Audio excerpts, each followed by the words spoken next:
Wairea te pope e tokoto nei, wairea te taumata kōrero o ngā mātua, kua mene ki te pō tihei. Mauri ora. E tātou mā tēnā no tātou i o tātou mate huhua o te wā takoto maina i runga i o tātou marae. Rātou kia rātou, tātou kia tātou, kei te hahatanga o te whenua, tēnā tātou katoa. Welcome back to the podcast, the Taumata Kōrero, the quintessential space to drop a bit of mātauranga, bombs over Baghdad, and boy oh boy, I'm excited for this podcast, this session of wānanga, because I'm in the driver's seat, yeah, Rāniera Harrison, but in the hot seat, we have a familiar face. Moera, horekawa no, moera kuare, me pērā pēr te kōrero, horekawa no kia mōhio, ko wai koe te tuakane te rangatira, ka tukuna te wahanga ki a koe, māu e whakamārama mai. Ngā ingoa ātāhua i tapaina mai ki ngā iākoe te wā, i whānau mai koe ki tēnei au mārama, me ngā karangatanga iwi, ngā mana ngā tapu kairanga i a koe. Ka pai o tēnā rawa atu koe e nā whakamārama. Ko Pere Wihongi tōku noa, actually, Pere te ruru o te rāmana Wihongi, he uria hau no te tai tokerau. O waku mātua, taku māma no muri whenua, te Rarawa, te Aupōuri, Ngāti Kahu, taku pāpā no Ngāpuhi. Kapa. Toina. Tai tokerau, kei roto i te whare, nau mai. Kapi katoa. Kuhu mai ki taku whare. Ai, kapi katoa i a koe te tai tokerau. Paku mātua, aku herenga katoa i te tai tokerau. Ti. Hey, let's get into it. Actually, no. We'll go somewhere first. 2 weeks ago, your first solo project came out, High on Ingoingo. Talk me through that. Yes, wow, I'm still very much high on the buzz, the adrenaline of finally manifesting that goal of mine, which is to launch my own solo career in Te Aupōuri. Not just Te Aupōuri Māori, but Te Aupōuri whānui tonu. And so yes, it's been a long time coming. I've been lucky enough to be involved in so many different kaupapa mahi aropu that I knew it was time to finally invest energy into my own goals and aspirations. And so yes, like you said, 2 weeks ago, those dreams and aspirations, 2 weeks to this very day actually, those dreams and aspirations came into fruition. And now I've got something tangible there to show everyone, just a slice of creativity, a slice of inspiration. Because let me run off that slice of creativity. Like, you don't just have a slice of creativity, you've got the whole apple pie. Like, hey, yes, I do, and I'd love me some apple pie too. But we're just lucky that this is a spiritual apple pie, so no one's going to be gaining any weight. If anything, I'm hoping they're gaining inspiration. They're gaining some sort of urge within themselves to manifest their own goals. Because that's what the song speaks of. It's that journey. It doesn't actually matter what particular journey. Everyone's got their own respective huarahi, but it's mainly a reminder to remain consistent. Ka manawa titi, ne? Manawa titi wha is one of the words in there that is used to hopefully encourage people, no matter what, particularly Māori especially, no matter what kind of goals or aspirations we all have, it's trying to remain true to them and trying your best to release that kind of energy into the universe so you can manifest your goals and they don't just sit there as dreams. That's what I hate. Interesting. It's good to have dreams and visions, but it's the follow through that really matters. Yeah. Let's cut to the chase with this. Cut away. Let's get into the one. So, when I hit you up, I was like, bro, I want to get you on the Taumata Kōrero and I want to have a discussion that a lot of people might not have heard you talking about. And this is, for me, when I was coming here this morning, I was like, fuck, I wonder how this will be with Pere, like having this sit down and this conversation with, because we've known, ko mōhio tāua kia tāua mo te kia tau nei te roa. But to actually sit here and come and talk to someone about sexuality, and I won't lead with homosexuality because it's not just homosexuality alone, let's talk me through that. What's your journey like been with sexuality? It's been a long journey actually, and it's more so a journey of finding myself and where I sit in the whole spectrum of things. It's awesome. It's great to have platforms like these because, specifically within our Māori community, this isn't a topic that is openly talked about, We often avoid these kind of conversations, and they need to be had, they need to be spoken, and there needs to be discussion there, so that people are wary and are cautious of the different opinions and perspectives that are involved. I'm very lucky. I'm very lucky to have a supportive family and friends who know me and know my ahuatanga, and it hasn't been a struggle for me. I will say that in my earlier days, I've always known my sexuality and what I'm attracted to and my kind of ahua, but it was definitely, so that was what I mean. It wasn't a struggle. I knew. When did you know you were gay? I can't even remember a time where I thought I was straight. I can remember a time of forcing myself to try and live in a straight world of living up to everyone else's expectations. I can remember those internal conflicts, but I always knew deep down in my core, since before I could even talk, I suppose, that the feminine energies within me were stronger than my masculine energies, and my whānau even knew as well before I even actually knew what it was. So I can admit that I knew it was always there, but I didn't know what it was. And I think that the world that we live in kind of blurs that kind of vision of knowing actually what am I, what is this, and that's why I believe we do need to have these discussions, so that the newer generation, and in particular even my generation, knows how to really address these issues, because it has a huge effect on one's self-growth and self-confidence. And so I think that for my own personal journey, I was lucky enough to have a supportive whānau that no matter wherever I was going and wherever I was trying to test out or observe or even just find myself, they were always there the whole way. And a lot of people aren't lucky like that, so I'm just lucky. The confidence that you see now is a reflection of the amount of support I've had from my whānau and my friends. I noticed that, bro, because if we can go, you do a lot of work in schools with kapa haka groups, secondary school kapa haka groups. And I mean, you don't have to be a rocket scientist to, we're going to touch on what I'm about to say soon, but you don't have to be a rocket scientist to look at someone and kind of see, I can kind of see that you may be that way sexually orientated. We'll talk about that.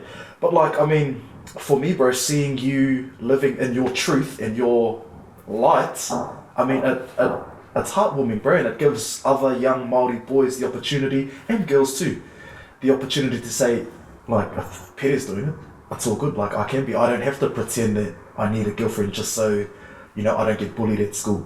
Yeah. And that's exactly it. I mean, when I was growing up, there were very few Māori takatapui role models that I can easily draw from to gain that inspiration or to gain that confidence within myself to say, okay, there's this person there that I've always wanted to be, or that if he can be like that, I can be like that too. So I quickly realised that in my own career and in my own creative, because I love performance and everything around the arts, and so I quickly realised that utilising that vehicle as a way to try and shed some māramatanga on that colourful child in the rural communities who is going through that internal debate within themselves. We're trying to establish who are they, because I grew up in a very rural community of right tucked away in the far north, and you can guarantee that I'm probably the most colourful thing to come out of that community. And talk me through that. What was that like? So we're talking about here kino here. Yes, definitely. It was definitely because we're the west side of the far north, and so because it was quite secluded to most societies. I always had that kind of like urge to be living in the city life and lights and glamour. And, you know, all my cousins and my brother, they were all about the country life, gumboots, horses, and, you know, we've got a huge farm back home, and so again lucky to have that as well. And I've also got support of our aunties and uncles who have always recognised that little sparkle in me, and, you know, have never actually made me feel a certain way. But it's not actually that generation, it was my own generation, and trying to grow up with them. And, you know, why bro, why do we do that to one another? Why do we, and if we can talk as Māori, a Māori male to a Māori male, why do we do that to one another, to be like, bro, if you don't lift weights, if you don't do this and do that, you're not a Māori man? Well, I think there's this huge kind of stigma of having to be that hearty fella, and that, you know, the person, specifically within our Māori males growing up, if you don't have any role models who can... colourful role models, we'll say, who can shed light, and you're that colourful child that's never seen anything like it, it makes it harder, because, you know, simple things like, you still hear it today, gay. Oh. The word gay, you know, as a title, as a title. I mean, originally it was happy. It's kind of turned into a sexuality. And I think nowadays, well, actually no, not just recently, but even when I was growing up, gay was used as an insult, you know, like for things that are dumb, or for things that don't add up to something amazing or great. Hey, if you see something boring, gay, or well, you're gay, or like, you know, and hearing that around you as a child growing up who is gay, you think to yourself, okay, if that's words being used as an insult, and is my sexuality an insult? So that's what makes it harder for our colourful youth to come out and say, you know, actually I am this way and it's okay. Because you've told your whole life that it's a bad thing, You're told, well, and it's not from our elders, because they're, you know, my pakeke have always looked after me. It's from my own reanga, and I can still see it being said in the newer reanga, and it kind of makes me cringe, but then I think, okay, with each community, with each person, it's a reflection of the kind of upbringing they're in, and so I can't exactly go and tell, hey, don't use that word as this, like, you know, I mean, I can, but it's about trying to find another way around it where it's not so insulting, really. You know, it's not going to give our colourful youth any confidence to come out as young gay children or young grey rangatahi if that word is being used as an insult.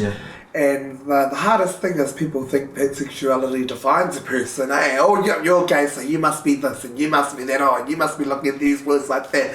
Well, actually, it's just a fraction of our lives, and it's how we express each other, express ourselves really sexually, And it's nothing that you can control. Like, it's not like I said, came out of the womb and thought, I think I'll be gay in this lifetime, you know. It's nothing I control. I actually remember a time in my life where I wished I wasn't gay, and I wish that kind of burden and that kind of title wasn't put on me, because people did look at me differently. And I'm just glad that I've had the friends and the support to gain my own confidence to say, actually, well, I don't care what you think. If you're not down with the GAY, then that's just completely your prerogative, So it's been a huge learning curve. What was that like? You spoke about a burden of being in your sexuality. What was that burden like for? I'm guessing this is like at 12, 13 years of age. Yes, no, exactly. It was in my college years when you're trying to find yourself, when you're trying to find who you are, and also how you are with your friends and with new people. I grew up in Kapa, which was one of the best fortified villages for myself as a young Māori growing up, because our teachers knew us. Where I grew up with my class with kuta siblings, you know, and so they knew me as well. But growing up, you still go through, you hear that word, oh, you're gay, or what a gay thing to do, what a gay thing to say, and you instantly think, okay, so it's something bad. do I really want to be gay? Do I want to? And there was a point where I tried to force myself to live a straight life and to try and be a heterosexual and actually go with what society wants me to do as a Māori male. Is, you know, I actually know you should be fulfilling your male roles and you should be manly and masculine. When I was never ever like that, I never ever felt comfortable being that. But I knew that if I forced myself to go through that, other people would like me better. Other people, ka tahuri mai rāta kia hau, whahawā kore, ne?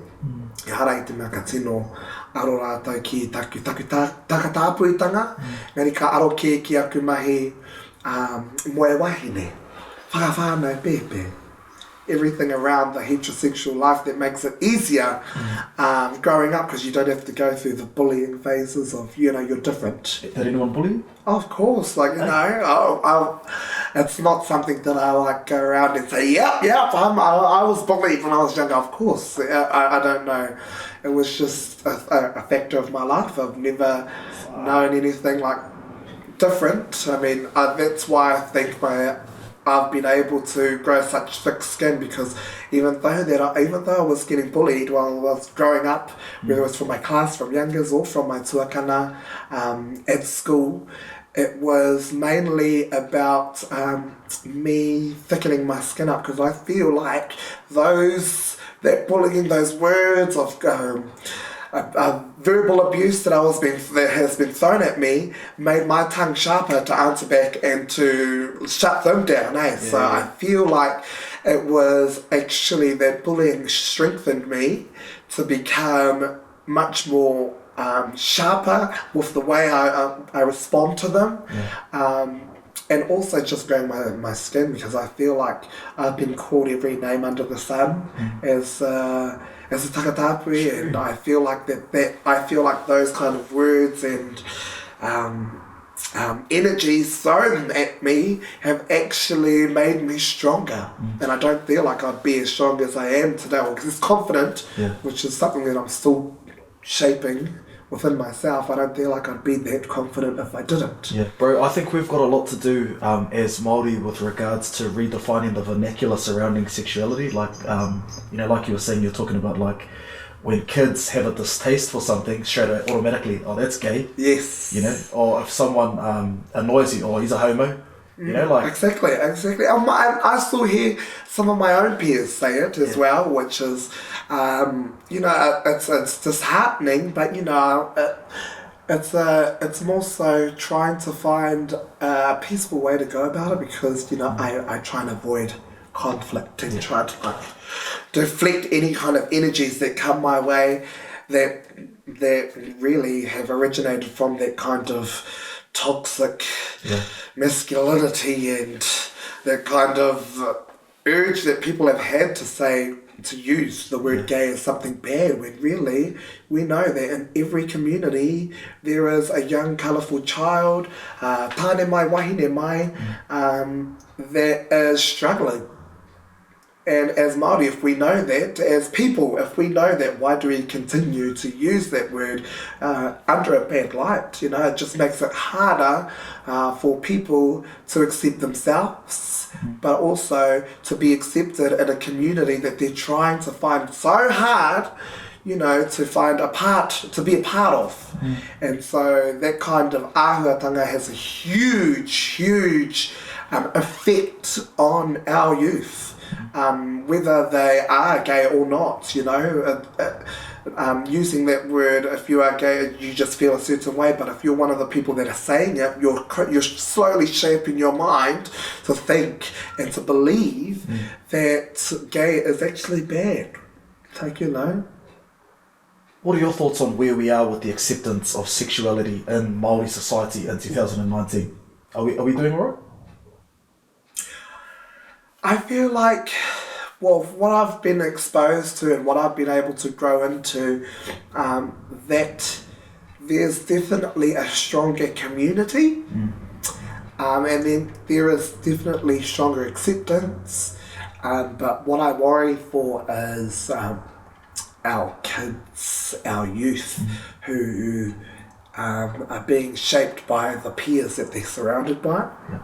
And that's more so within our classrooms, and even just around our marae, and how they're being spoken to, and how they are being,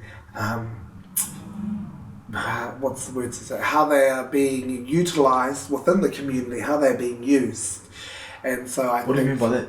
Well, say for instance, for myself as a young, passionate about kapa haka, I was never the most masculine haka person. And so I always found myself questioning whether or not, say for instance, this is one example, within kapa haka, and having to stand a certain way. I don't feel comfortable standing as a masculine, hearty man on a kapa haka stage.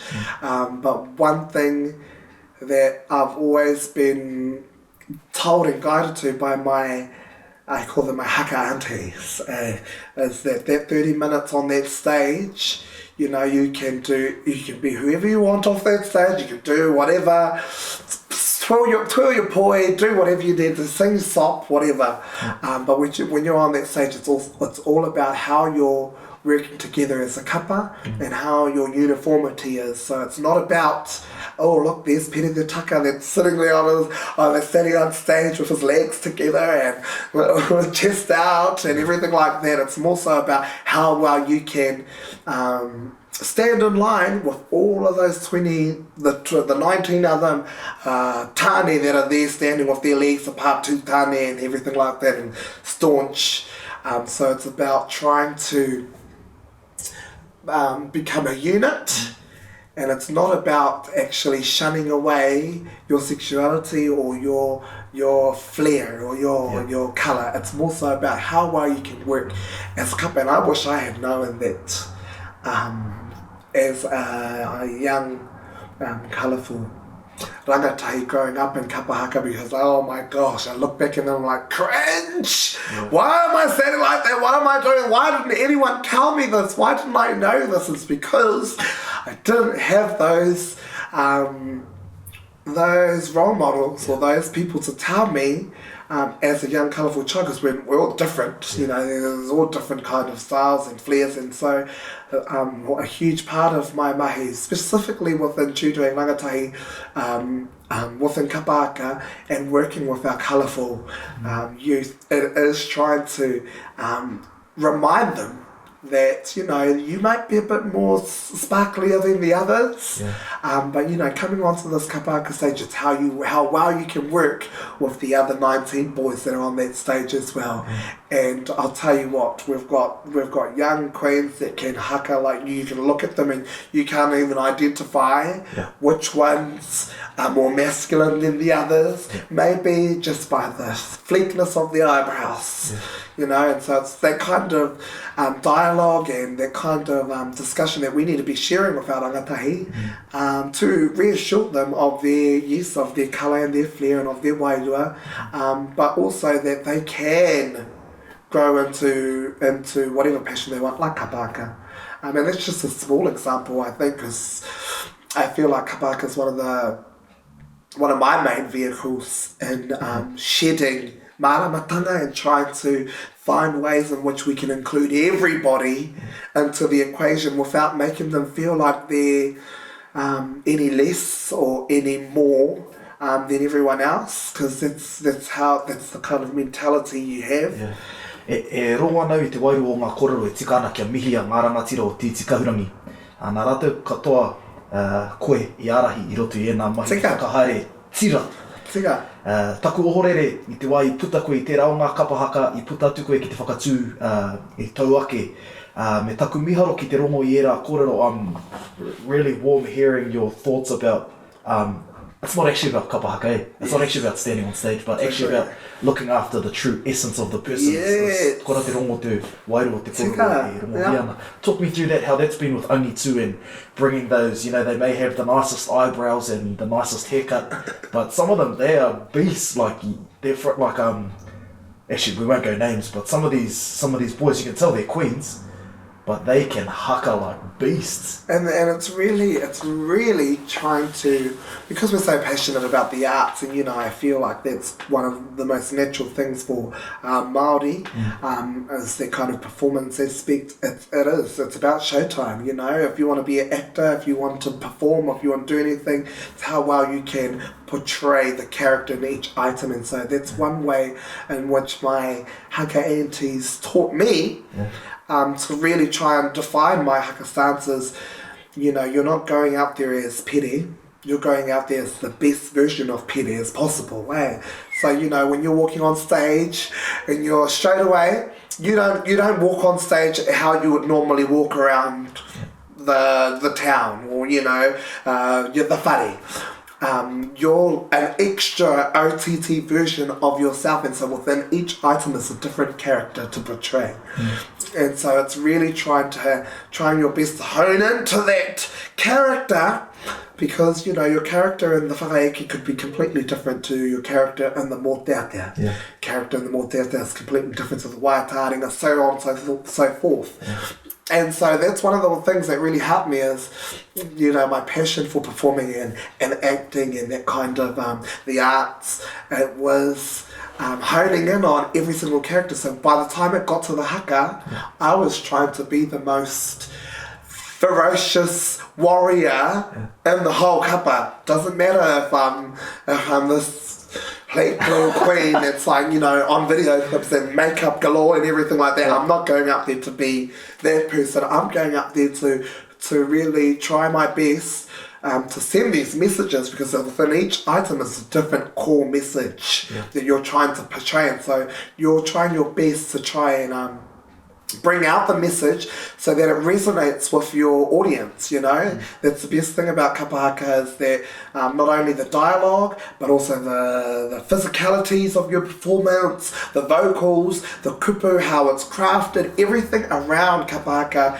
has really, really shaped me and, well, the world today. So, you know, I've grabbed all of those little inspirations and all those things from my haka aunties, who have always taught me, like, you know, you can be a trick little queen off the floor, but when you're on that floor, when you're performing, you're there for the kapa, the kaupapa, and trying your best to be the best version of yourself. And, you know, you don't have to drag in your sexuality on the stage. You don't have to drag in all of these other aspects. You can utilise them, but it doesn't have to define you on the kapa haka stage. I think, and it's an interesting conversation where I don't know if people have had this conversation yet, bro, but like, you know, you don't look at someone straight on the haka stage and be like, oh, he sleeps with women. Yeah. Like, you know, why do we do that to men? You know, well, exactly. He's gay, but like, you don't see, you know, heterosexual and gay, he sleeps with women. Like, and it's the same thing with people, like, you know, people expect me to come out. Yeah. When did you come out? I've never come out. I've always been out. Like, you know, it's that kind of mātauranga. You know, you look at your heterosexual males, so you go up to them and say, when are you coming out to tell everyone you're straight? Yeah. Hey, that kind of pressure we're putting on our rangatahi, specifically within the colourful youth, is no, you're actually just looking for reassurance within yourself. Are you actually thinking of the person themselves, eh? And so I've never actually, with my parents and with my whānau, with my friends, I've never actually had to say, kia ora whānau, I've got an announcement to make. So if you didn't already know, I'm a taka. So if we don't have our, that's not a requirement for heterosexual males. So if we're trying to look at equality and trying to bring up, you know, every kind of sexuality and every kind of person on the same level, then why do we expect people to come out? Why is that a thing, you know? And it's more so we should just be encouraging them to be themselves. They don't have to come out with this. If we eliminate this whole wardrobe or closet, and we just focus on the person in particular, it wouldn't be such a struggle for people to really accept themselves.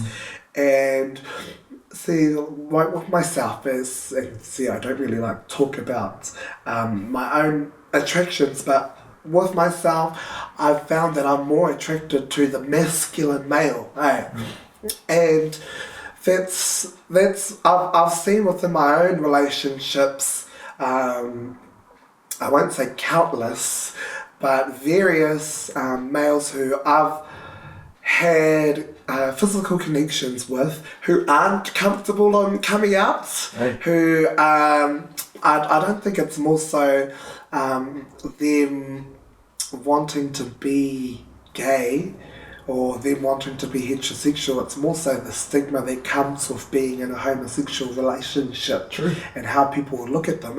So I've had various conversations with people that I've had relationships with who aren't confident in themselves to be open and public about their own sexuality, and I find that in itself is a huge reflection in the progress we've made, because if we look back at research and kōrero around takatapuitanga within our Māori communities pre-European arrival, there were roles and responsibilities, and it wasn't frowned upon, it wasn't seen as something different, it was something that was simply there, Well, let's talk about that, because takatapu wasn't always a the actual word takatapu in a Māori sense doesn't actually mean homosexual. Yes, takapui. Scotty. Well, I know that the word itself, takatapui, was used for relationships between males that were so close that they would sleep together, not sexually, they would do everything together, talk.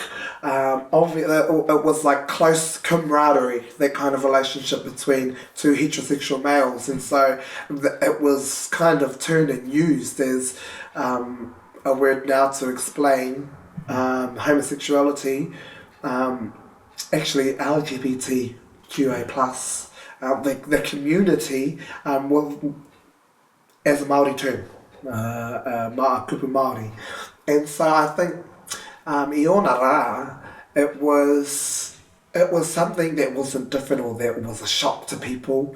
But I also do feel like that our tarapui Māori warriors weren't as feminine and weren't as full on as our modern day queens that we see today. So that's why I don't think it was anything dramatic or anything different. Oh, he's a tarapui, yeah. It wasn't seen anything like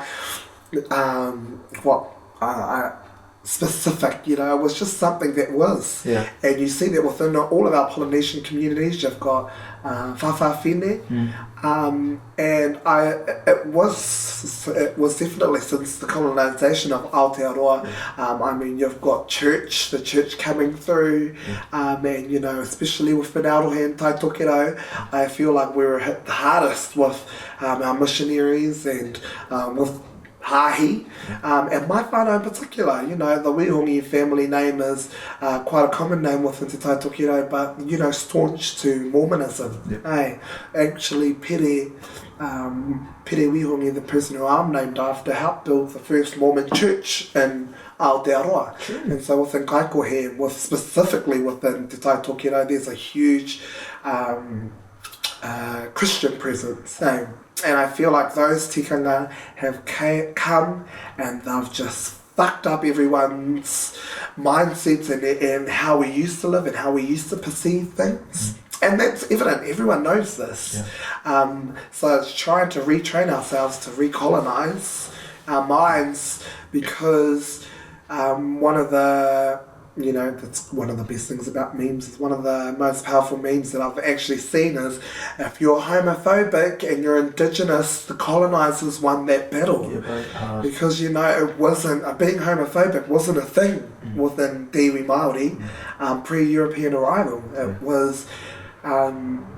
was something that was actually acknowledged and appreciated.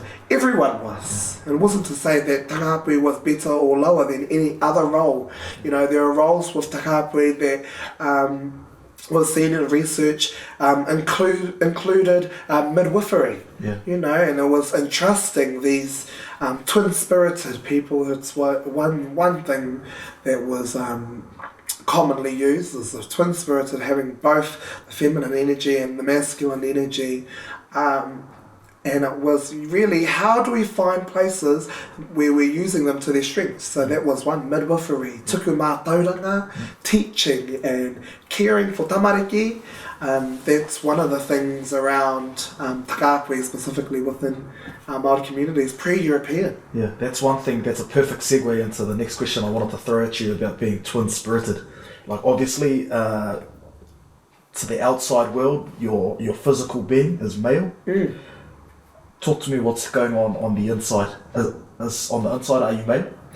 Well, I feel like, and this is just me, and then, you know, every case is different, every person is different, and they feel different ways, but I feel like within myself, I feel my energy and my wairo within me is very much feminine, and I've garnered all of these experiences and I guess mātāpono within me that have really come from the female influences I've had in my life, and I've always felt that that's resonated stronger within me.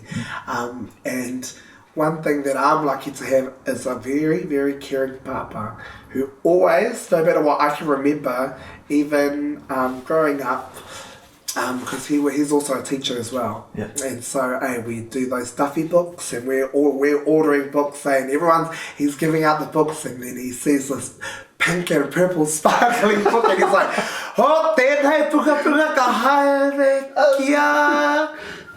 And he runs over to my desk and like, "Anei taku tapa," gives me my puka puka in front of everyone, and you know, just little things like that kind of made me feel appreciated from the masculine energies that have influenced my life. Both my grandfathers have always been very staunch males, but they've always known that I was different to all of my cousins and my brother, and you know, I wasn't the most butch, tane, tabuane in my community and in my whānau. So I think within myself, I've always still very much acknowledged the masculine presence within me, because I feel like I'm in a tiny body at the moment, and I feel like I can't completely ignore the masculine traits that I also do have. And that comes with my biological build, you know, and I feel like it's actually quite a blessing, because I know and understand the responsibilities of a female body. What a beautiful thing. And I know the challenges and just for instance, going through your menstrual cycle and even having to birth children. Our wahine are so amazing, and their body is just such an amazing thing. And I feel like I'm quite lucky to have the kind of mentality and spirituality of a wahine, but the physical build of a tane to help balance myself in this world. And I think that's something that's quite special within Takapui, and that's not acknowledged or identified. And so I think instead of shunning it away or viewing it as something that's weird and different, and you're not heterosexual, or you're not a man, or you're not a male, well, here in society males do this. Well, why are we not trying to find ways in our society to make our colourful youth feel a bit more included, confident within themselves, and really bringing up that potential? And it's not disregarding any heterosexual beings or anyone that is our rangatahi. It's not disregarding their mana, but it's more so bringing up our takatapui to know that they have an equal amount of mana as everyone else.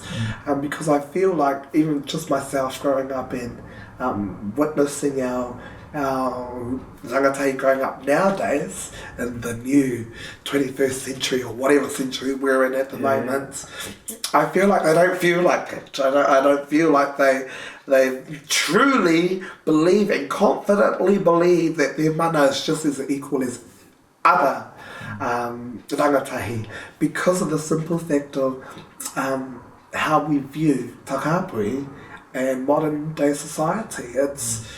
it's it's a harsh thing for our rangatahi to really grow up in that kind of perspective of knowing that gay isn't, accepted. You see rules and laws in other countries that actually imprison people for being themselves, or listening to that inner wairo within them. There's laws overseas that ban and restrict any act of trying to connect sexually as a Ngāpuhi. And so I think because only recently, within the last 10 years, we've kind of legalised gay marriage, and that's a small step in our own society here in Aotearoa to make it more accepting. And so I believe that we are developing, but are we developing at a pace that we feel it can be achieved? Are we actually being as productive as we think we are, or as we can be? That's what I would ask. Have you ever cried over this as a young boy, before all the lights and the glamour and the fashion and the action that I see before me? Has that little boy, as fighting with his sexuality, have you ever cried over all of this? Honestly, there's a whole river of tears that have come from finding my own confidence, but mainly the struggle of accepting it, because a huge part of it is accepting that I am Ngāpuhi, not for myself, because I always knew it, but it's trying to accept it for others, and it's trying to be in a confident space of mind where you're wanting to be accepted, and society's telling you that it isn't right, and your friends, and well, not necessarily friends, but peers and strangers are looking at you differently. They're calling you certain names and words, and it can do so much to your mental health that actually crying was the main therapy that got me through it. And I feel like that kind of ahatanga of tuku roimata helped me from not harbouring all of these emotions within me, because it has at one point led me to suicide.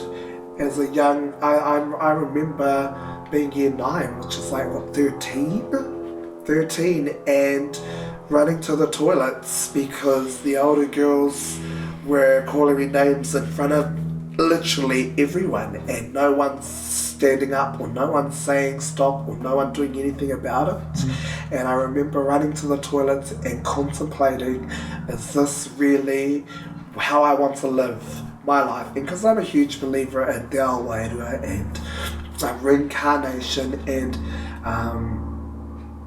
it was a time in my life where I thought, do I really want to be living in this life as this person? What are the cards that I've been dealt? Can I make it through this round? And it came from those words and those energies. So it's not necessarily just the words. You can hear all these words left, right and centre, but it's how those words were being thrown at me.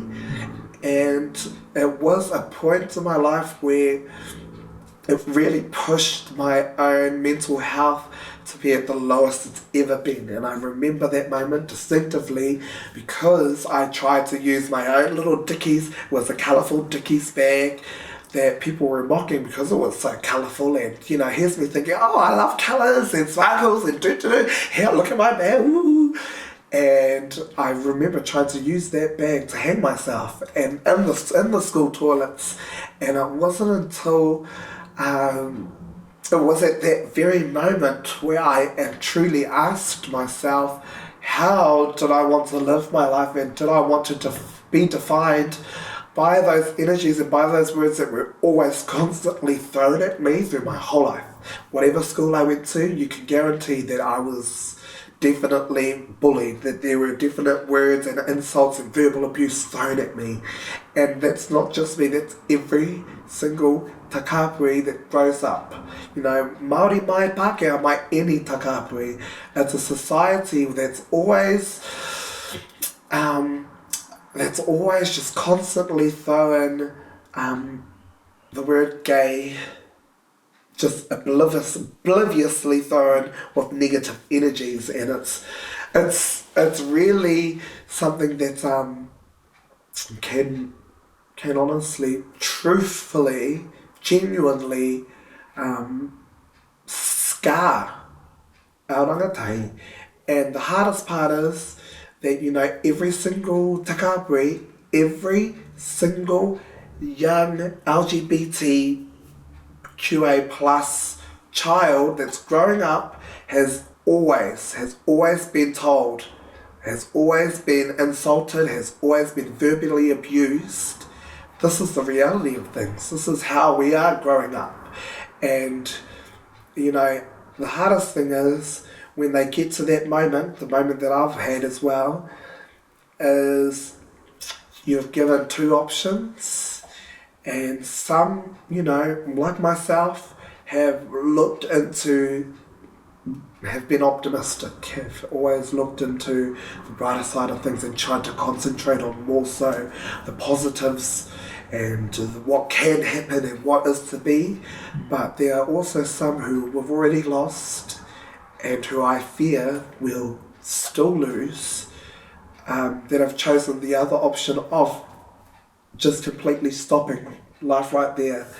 And it's a reflection of the amount of abuse I've had to face growing up. You know, it's something that we can't avoid. You know any gay Māori men who've topped themselves? Well, I don't think it's without saying names, of course. Yeah. Definitely. And that's the hardest part, is knowing that there could have been something could have been done. Something or someone could have been that light to show them, actually, there is a place for us. There is a place for us in modern day society.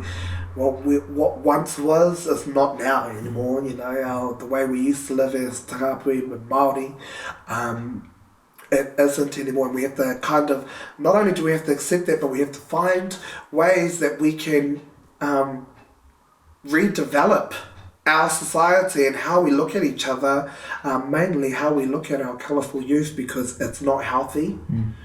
And it is just adding to the huge amount of statistics of young Māori male suicides. You know, not all male suicides are your butch heterosexual males. A fraction, and I'm not too sure what fraction that is, but you can guarantee that a huge amount of that are from takatapui Māori males, and it's because of that masculine toxic masculinity that has not only influenced these young colourful students to, well, eventually end their lives, but also our young Māori males who also feel like they need to be something as well. They need to be a certain way, or they, you know, it's not just for takatapui, that kind of stigma that we need to be a certain way. It's for all Māori males. And in fact, what I feel we need to concentrate on is not so much the sexuality, or not so much how they're meeting expectations, but more so how can we influence their confidence within our Māori males, takatapui mai, heterosexual mai, to actually feel that confidence within them to try and choose the optimistic option and not the option that will end their lives. Because, you know, it's a huge, these are literally the effects of colonisation and how much it's had a huge huge impact on our people. So if we know this, why aren't we doing anything about it? Yeah. And so really, me attempting to wear makeup on waiata Māori and actually show a different sparkle that isn't seen in not only the music industry but the television industry, media in general, is my way of trying to shed light and trying to really inspire these young colourful youth that have to always come back to those two options. Every single one of them have always and will always come back to those two options of choosing. And so I'm hoping to be that. I'm hoping my little sparkly eyeshadow can like twinkle them this way to te ao marama, to te ao tūroa. Yeah. You know, it's an option that we've all been given, but whether or not we've had the people or the role models to really guide us to the optimistic pathway, that's the question. And so I'm encouraging more and more people to not only, you don't have to, I'm not saying wearing makeup is the way to be tangatapu and, you know, twirling your poi is the way to be tangatapu, because there's various degrees and levels of tangatapu-tanga. And, you know, I know tangatapu who are very much butch and, you know, who are very tane and very intact with their tahatane, and that's just one aspect. That's why I'm saying that, you know, our sexuality doesn't define ourselves, doesn't define who we are, but what we're needing to do is create more confidence in that sexuality, because it's he mahi Māori. He mahi Māori te mahi mahi. Yeah? And so what we're wanting to do is really have things like this, these discussions, and putting it out into, well, social media, which is now the new whare wānanga, you know, this is our marae now. We're having our wānanga discussions on social media through posts, through videos like this, and see, even just allowing yourself, you coming here into our whare, which is colourful, friendly, it's friendly to anyone, you know, it's not, we don't restrict, we don't, what's that kupukino where when you don't define, you don't block out anyone, ahakoa ko wai. I don't know what the kupupākea is, but whakawiti. We don't discriminate. Oh, there's that word, discriminate. We don't discriminate anyone. So, you know, you coming in here and allowing a platform, a discussion to be had around tangatapu-tanga is also an amazing way to really help influence and generate whakaaro, so everyone is wary of these perspectives and these experiences, because I feel like half of it, people aren't even wary. You know, people see me and they're like, oh yes, he must have been confident his whole life. Oh, I wasn't. Believe me, I've gone through a whole journey, but you know, and that's the other thing is that when they see me, they always think positive. And yes, I do love to do it, but that doesn't mean I don't go through negative thoughts, or I don't go through negative experiences. The difference is I don't dwell in it. I remove myself from dwelling in that negative energy, because all it does is it attracts more negative thoughts, whakaaro, and you know, half the time, see, growing up, it wasn't just my thoughts telling me all of these, it was other people also telling me that I'm this, I'm that, I'm this, and then in my head I'm telling myself I'm this, I'm that, I'm the other, and it's just it's a huge mental battle growing up, and I'm just one of the millions of takatapu that have grown up and that are lucky enough to survive through that upbringing and that mental abuse that we've always had, we've always gone through, and I try to focus more so on being grateful for what I do have, and not trying to focus on what everyone else thinks I should have. Bro, what's that, 55 minutes? Wow. Oh my gosh! We've been having, that's kātahi te if you've watched this far, wow. Yeah. Bro, I want to start wrapping us up, but I want to go this way. What do you want to say to that 9-year-old boy in Herekino fighting with his sexuality. Everything you've gone through now, right to this moment in time, what do you want to say to that little boy sitting in their 2-bedroom house in Herekino going, fuck, what's going on? Oh my gosh.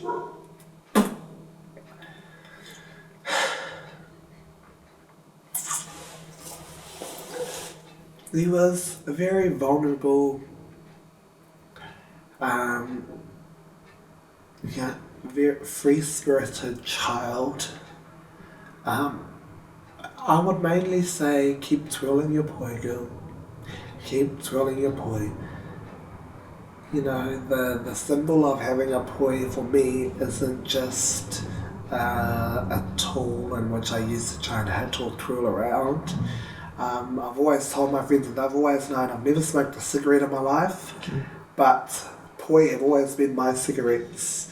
And that actually sounds bad saying it out loud actually, to liken a poi to a cigarette, but more so because, you know, you see people releasing their stress, and, you know, I've always known every time all my friends and I've had their cigarette, it's been so stressful, and it's that same āhuatanga when I pick up a poi, I feel like it becomes a part of my body, and that's the most free that I have felt. And a big thing about that was I was always told to put the poi down and pick up the rākau, eh?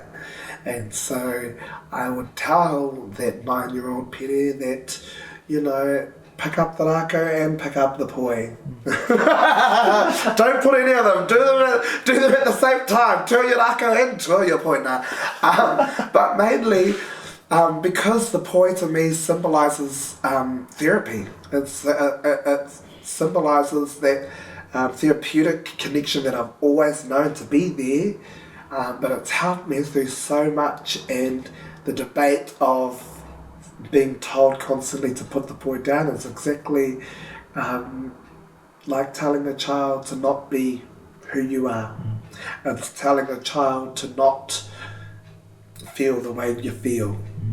And even though you've known that te āpuitanga spinning within you this whole time, it might take others longer to accept, and that's okay. As long as you accept it yourself. And I think that, actually there's my poi, oh no, my poi hanging up in the garage at the moment. Finding that vehicle for other rangatahi, for other young colourful youth growing up, is finding that therapy, finding that vehicle, because whether we like it or not at this stage, we are going to be called names. We are going to be verbally abused, mentally abused, and it is trying to find that point, trying to find that vehicle to carry you through. So you're choosing life over anything else. Because if I had have ended my life at the age of 13, I just think to myself, the compositions that I've been able to make, the performances that I've been able to do to influence more people has been something that I never ever considered when I was trying to do, when I was contemplating which huarahi I'm going to take. And so I think to myself, right now, at this stage, it's time of matariki, time for me to reflect on the past, but also look into the future. I think that we, as a society, we've got the mana in our hands to really shape and craft every single rangatahi to be the way that we want. Yeah. And if we're not cautious, don't whina kupa, got all the whakatauki. Te piko te Māori, te rā te tipu o te rākau. It's exactly what, like Dame Fina said, be cautious about what our children hear, see, feel, do. Because how we shape our reanga, tēnei reanga hou, so too will be the future of Aotearoa. Kia ora. So, you know, just to use one of the most famous Te Rarawa chieftainesses, to really bring back tēnei kaupapa kōrero to everyone listening, is you know, I don't want any sympathy for this. Yeah. I hate sympathy and like being like tended to and everything like that. But more so, what action can you take? What action can you do? What can you do to help our rangatahi? Is that going in to teach Kapa haka? Yeah. Is that going in to inspire them? Is that taking them onto the marae and actually how you communicate? Is it even just hugging? You know, there are so many things that we can do to empower and to shape our next generation, but it ultimately comes down to each individual. I'm only doing all I can. What are you doing? Is what I'm asking. Yeah. Me, my bro. Hey, I don't think there's any waiata that's better to tautoko all of this beautiful kōrero than the number one hit, Māori hit at the moment. High on Ingo Ingo. Oh, you made my asthma flare up a bit there. That excited, was it, Pere? Mm-hmm. Koe rā ko tā tātou waiata I tēnei wiki hei whakarangatira, hei whakataira ngāki i ēnei kōrero a tāhua ko puta I runga I tō taumata kōrero. High on Ingo Ingo, the man himself, Mr. Pere Wihongi. Kia mau tonu mai. Whoa, there was a boy who set his path. He knew he had a long way to go. Although the fear of what was to come, he was high on his dreams and his plans were on his mind. They were always reminding him so. 'Cause one day it'll all pay off. Being high on Ingo Ingo. He went through his ups, he went through his downs. It didn't hinder his soul. So he stuck to his guns and let it be guided. His journey on this road. 'Cause he was high on Ingo Ingo. A little word to Rarawa.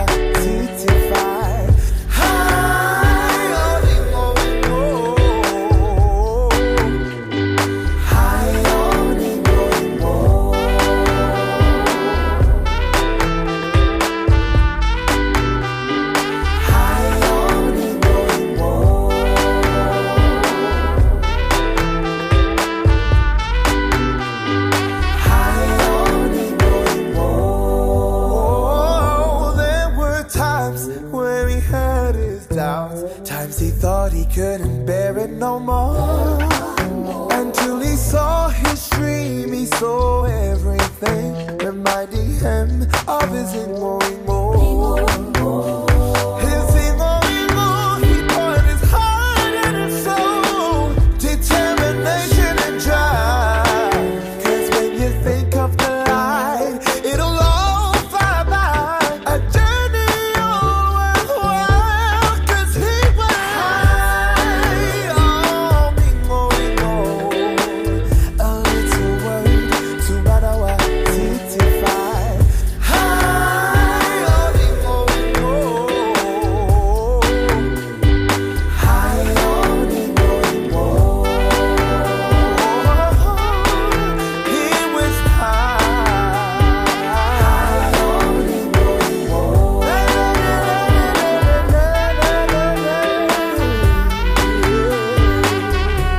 'Cause he was high on Ingo Ingo. A little word to Rarawa, T5. High on Ingo Ingo.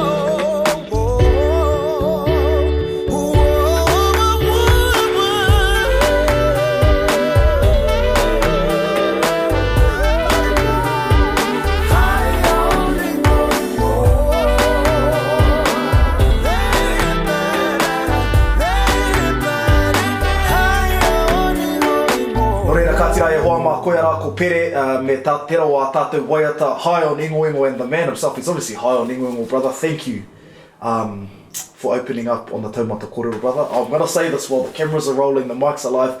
I love you, bro. Thank you for that. I love you too, Mr. Harrison. Ka nui te mihi, sir. Thank you very much. Koutou katoa i te wā kāinga, wherever you may be watching this, listening to this on the podcast, let's keep the wānanga going. Let's keep this level of conversation going about Māori and homosexuality, where we really are with being open to one another and having this conversation, that these conversations need to be had, for we've swept these things under the carpet for far too long. I think we both agree on that, brother. Mo tēnei wā e hoa mā, you know what it is, the Taumata Kōrero, Instagram, Facebook, YouTube, Spotify, iTunes, te mea.